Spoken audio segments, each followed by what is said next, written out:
for the Joan Quinn Profiles. As an editor for Andy Warhol's Interview, the Los Angeles Herald-Examiner, LA Style, and Detour magazines, Joan covered the social set, the Hollywood hotshots, the international art scene, the mysteries of food, the excitement of travel, and the fabulous world of fashion.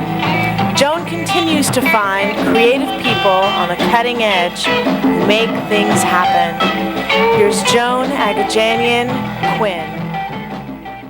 Hi, I'm Joan Quinn, and welcome to the Joan Quinn Profiles. Waiting to be profiled is actress Lory Tatoulian and artist Tony DeLap. Actress, writer, performer Lory Tatoulian was born and raised in Southern California. She graduated from San Diego State, and after college, Lory, what did you want to do? I just wanted to take my solo performances to the next level and have my own production company. You were actually wanting to be an actress at that point? Oh yeah, actually I started my solo performances in college. Oh, do they have a good theater department? Yes, they did. Well, they had a good theater department, but I was kind of unsatisfied with the theater that they were doing in college, and they didn't really have roles for me, you know. And why? Because I'm maybe too fiery, and I kind of wanted to do my own thing, and I had big black hair and whatever, I don't know. So I'm like, I'm gonna do my own thing. So I wrote my own show in college, and it kind of started like that. Well, in between, or while you were writing, were you doing any film or TV? I was doing student films, and I was doing a lot of my focus was much more into theater. So were you doing theater in San Diego? Oh yeah, I did a lot of Carol Churchill's plays. Oh, I love those. Yeah. Oh. And I did. So that's a real character kind of personage in those plays. Right, definitely. So yeah. Kind of. So you worked with a lot of directors then, stage directors. Right. And then, did you ever do stand-up in comedy clubs? I did a couple of stand-up acts, but it always tended to be more performance. Like, I don't really go for the joke as much. I love to do characters. Oh, I see. Yeah. I see. Well, you have. I've seen some of your shows, so I know you have an ethnic twist.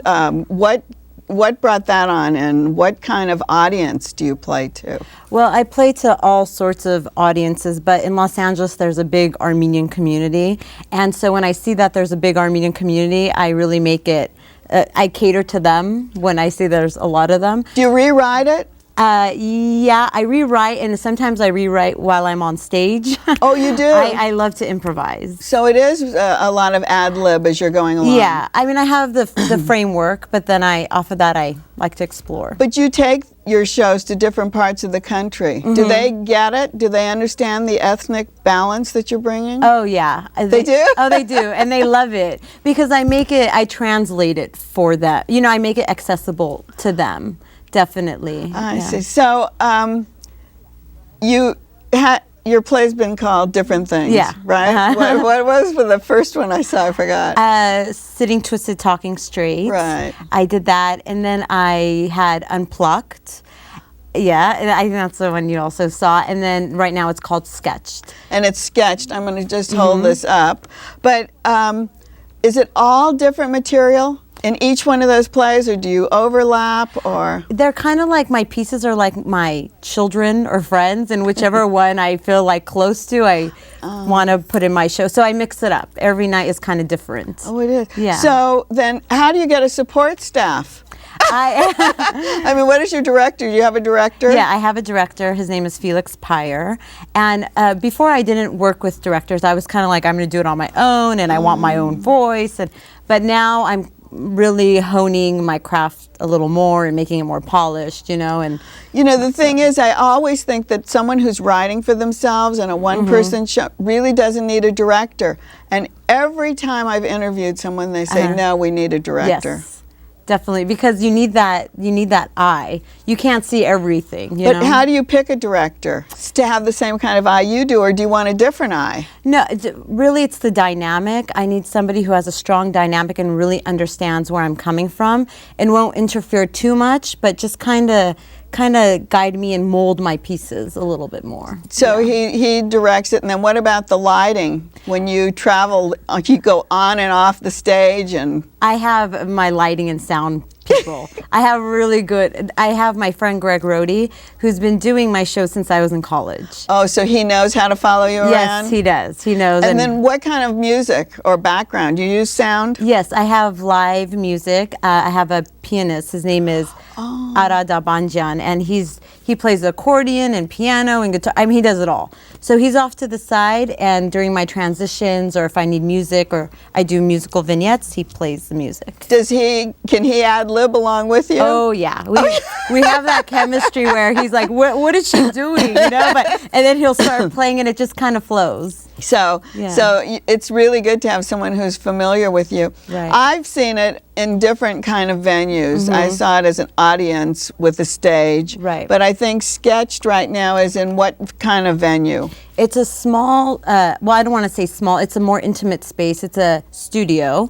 So I really interact with the audience and I involve them, and it's kind of, I like the feeling of they're in my living room and I'm entertaining them. And So you're not on a stage? no, I'm not. We were going to put a stage, but I refused it. But people could see me, so it's nice. And what happens then? Do you stand up at one end of the room, or what? Or do they put seats in? Do they audience stand? Are they sitting? No, they sit, but we've put the chairs in an angle so everybody can see, and I do go into the audience. So. And do they speak in different languages to you? Only because it's like. Where is the venue? Tell us what it is. It's right before you get into Silver Lake on Glendale Boulevard. In, I guess, Atwater Village would be the place. And especially when I get older audience members, they tend to like start speaking with me, and they have like a suspension of belief, and they start like speaking. Why are you doing that? Yeah, like, why are you doing this? Or like, I'll ask a question and they'll like shout it out, and they'll answer you? Yeah, they'll answer me, and they like get really, and I like that. I like because the element of surprise. the reason I'm asking if they speak in their own tongue, because you do have a lot of different ethnic groups who come to visit you. Right. Or to come to watch. Yes. I mean, of course, I have a large Armenian-based audience, and then I do things in Russian and in French, and I kind of go across the globe, and right now I'm working on a Vietnamese character. That's what I was thinking. Yeah. So if you have an Asian person come and they answer you, I mean, Right. how do you just ad-lib back? Yeah, I just ad-lib. I mean, obviously, I don't speak all those languages, so. But it's great, I bet, for you to have that mix. Right, yeah. I love a lot of multi-ethnic, audiences, yeah. I remember when the last one I came to, you were like peering out to look at the audience. You kind of sized them up. Yeah, I just want to see who's there, because when I'm alone on stage, I really work off the audience. I really like to bring them in, and I like to be in their face, kind of. So if you know what to look for, who's sitting in the front row, or who's I mean, we're all very curious, but I just like to do that. And plus, that theater was so big, I was kind of seeing where I'm going to go, and because I wanted to go in the audience. And one of the characters you played in the one I saw Unplugged, Right. and then you've taken her over to Sketched. Right. Who was that? Mandy. Mandy Moore. Amanda Moore. She has a makeup company, and she wants to go to Afghanistan to help liberate the women. Her operation is called Operation Makeover Takeover, and she wants to help liberate the women there with her makeup and. And so, do you use anything? Do you use props? Yeah, I brought my blonde wig. Let's see. So, okay. Manda? Is she Manda? Mandy Moore. Oh, Mandy. Amanda Moore. She's kind of Southern. So this is going to look really bad, but why not? We'll just do it. She cute. Said, "Hi, babies. I'm Mandy Moore, makeup artist, the country stars, and cosmetics line entrepreneur. Not like the young actress, so look at me. Don't be scared of my name. I'm just like you. Don't you know some lady named Jennifer Lopez and Mercedes Benz?"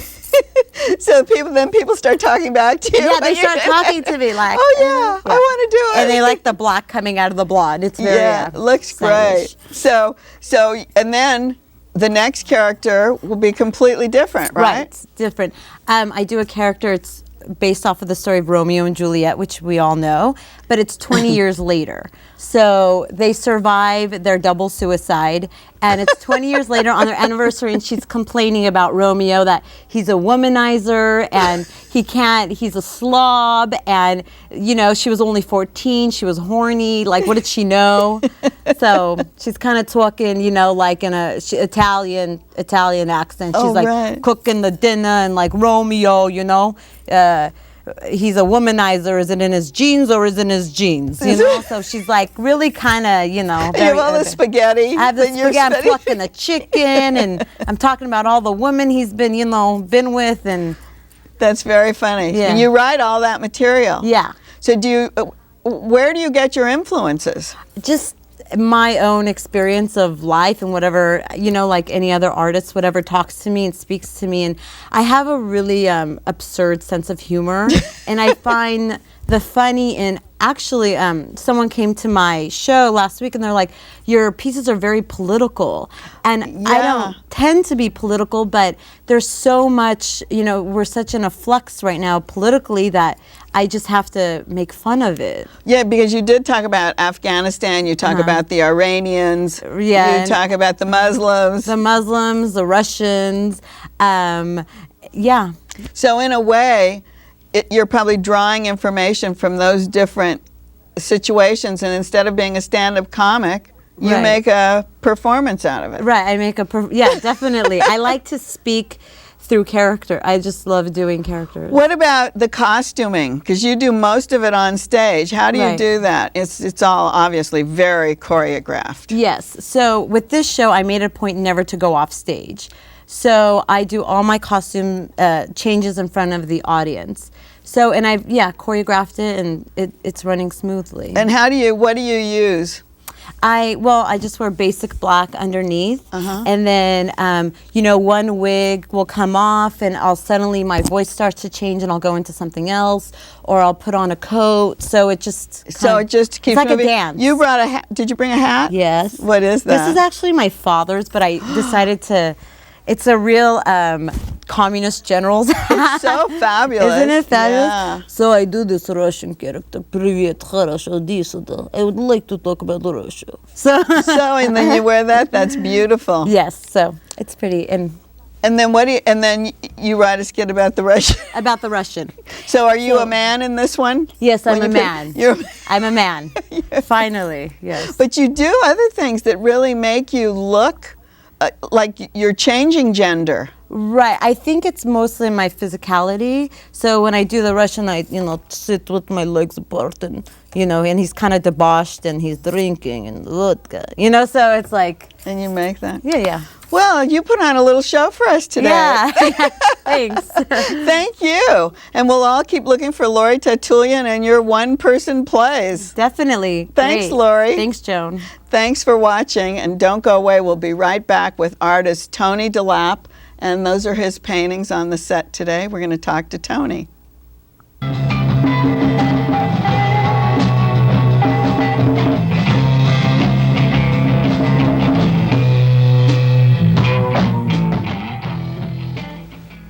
Hi, I'm Joan Quinn, and welcome back to the Joan Quinn Profiles.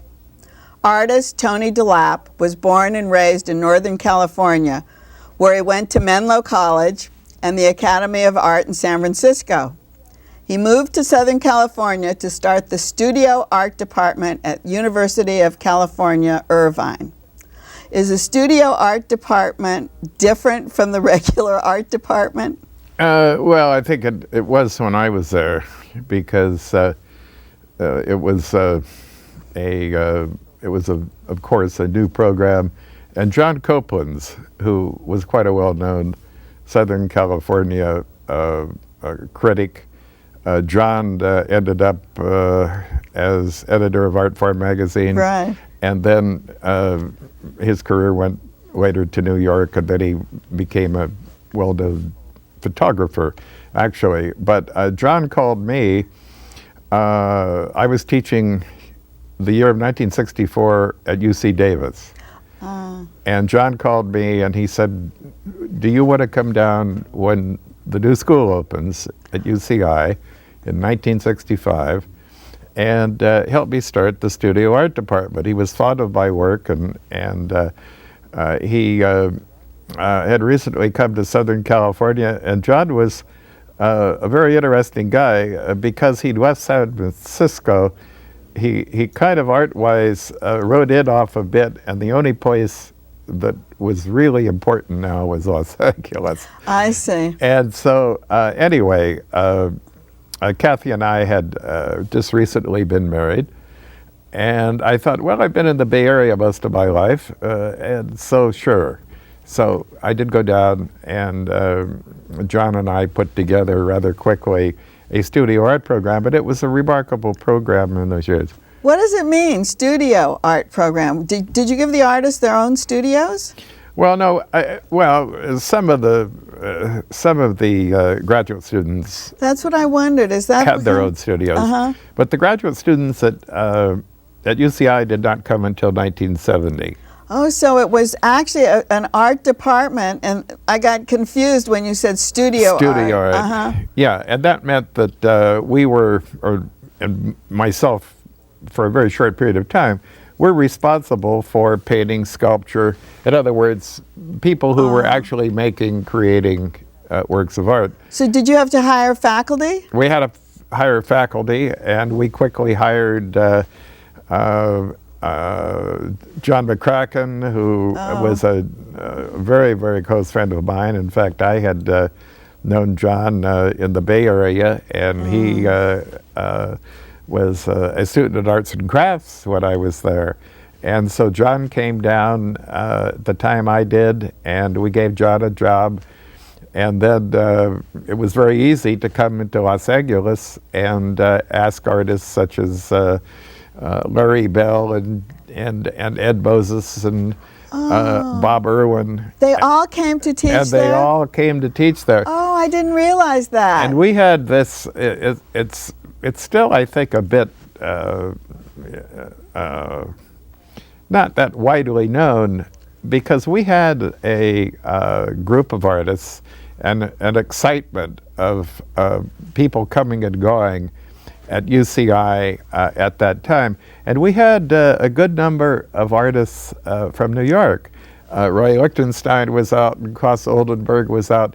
And in those years, things were closer among the artists. People were friendlier. They were friendlier, and it was because there was a lot of great fame with some of the folks that somewhat scattered, and the Eastern people got a little further away in a sense. I felt like there was a greater symbiotic relationship between artists, where they wanted to get together and talk about their art, and as you say, in a teaching situation. And I suppose that's what kept you there, was this great interchange. It was, and we had a few years of that, and because it was Orange County at that time, which seemed like a long ways from Los Angeles. It was not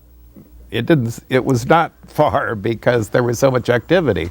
Yeah, did you actually get to pick those people who came to? We picked them all. We picked them all. And then what about people who were taking those classes? They went on to be well known. Well, so many of them did. I mean, because they had great leaders. Yeah, right? I mean, Teachers. my goodness, there was Alexis Smith, and there was Bruce Nauman came down for a while, and who actually had been a student of mine at UC Davis. The thing is, you were teaching, you were working with all these artists, but you continued your own work as well, and you were showing in galleries and exhibiting in museums the whole time you were there. Because you were there how many years? Or are you still there? No, God, no, I'm not. But I think I was there. I think I was there 26 years, something of that sort. Yeah. I left in 1991. I kind of ran out of answers. Oh, please! I don't think so. Did it feed your energy to be working with students? Well, it was that a good reason. It was a very good situation. My contract with the university was 2 days a week. Oh. And the way the program was set up, it was people who had done things on the outside were asked to come in. And it was important in this particular kind of a program that they continue with their own work. Well, the good thing about that is it wasn't like a whole job. You didn't have to be there all the time. That's right. So you I have all these labels that are attached to your work, like minimalism and color field and shaped canvases. And the artists that you've mentioned really reflect a lot of that. So you must have been helping them in their pursuit, like Larry Bell's kind of minimal. Well, I wasn't really helping McCracken them. I wasn't really helping them. They'd already established. But I mean the interchange. But the energy, and the actually, I think what it was as much as anything is the 1960s were a really just hell-bent out new way of in reference to the way the arts were coming about in the United States. Yeah. And it was East and West. What kind of surfaces? We have this one painting on the set. Yes, what kind of surface is that? Well, first of all, I should probably say that what I've worked with for so many years has been really a hybrid between painting and sculpture. Oh, I see. So I didn't even say sculpture. I just talked about these other things.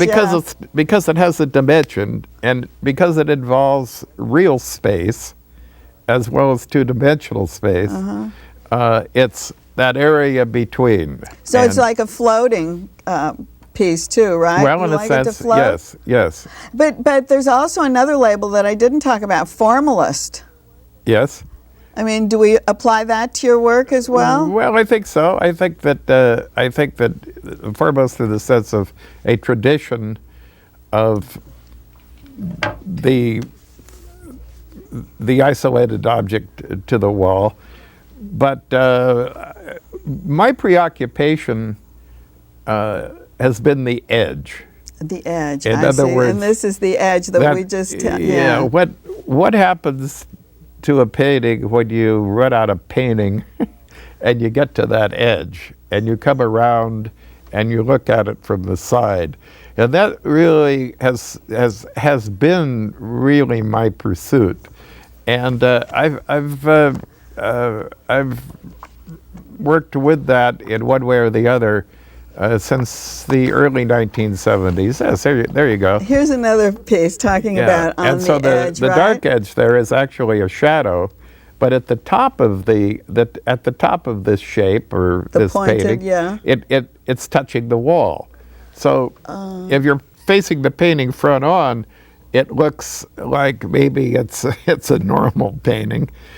If you move across the painting, if you move from one side to the other, it's changing its shape and it's changing how it relates to the wall.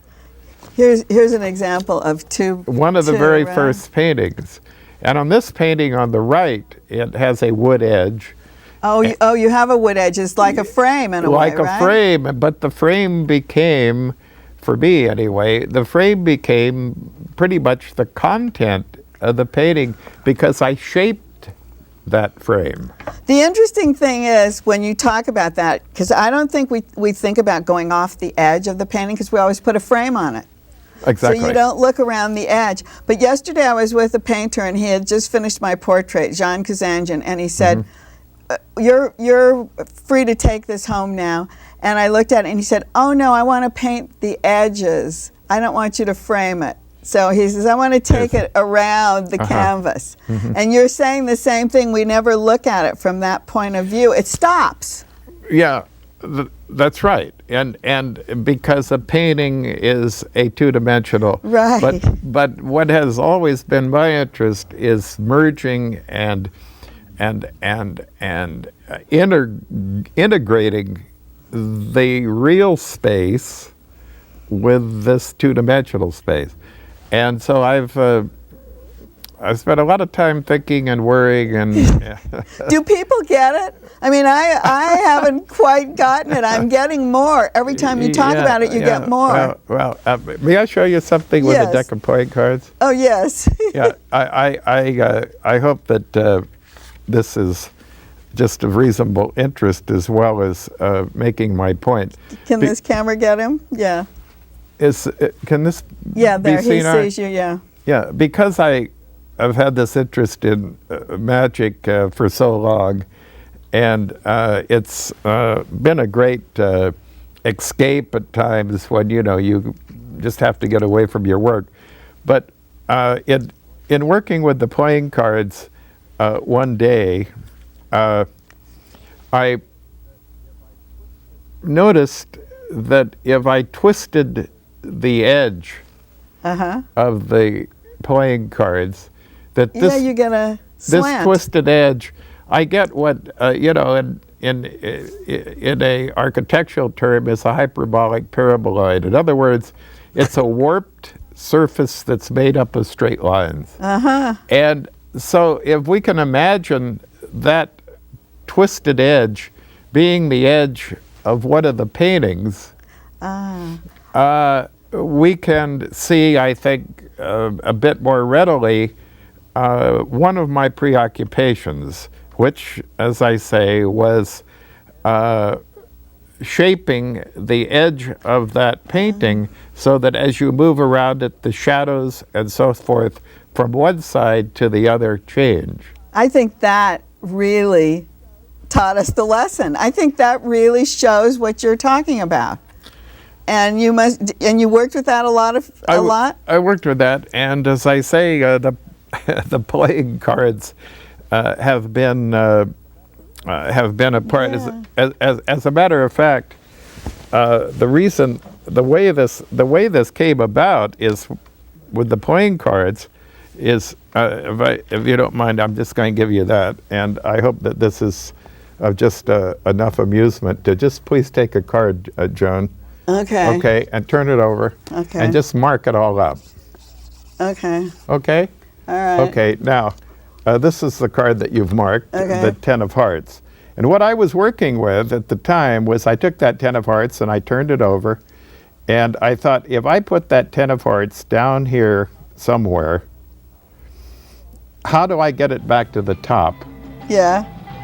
Tell us before we finish. Magically. Tell us, quick. So I just shook my hand like this, you see. And it came back. And it came right back up to the top.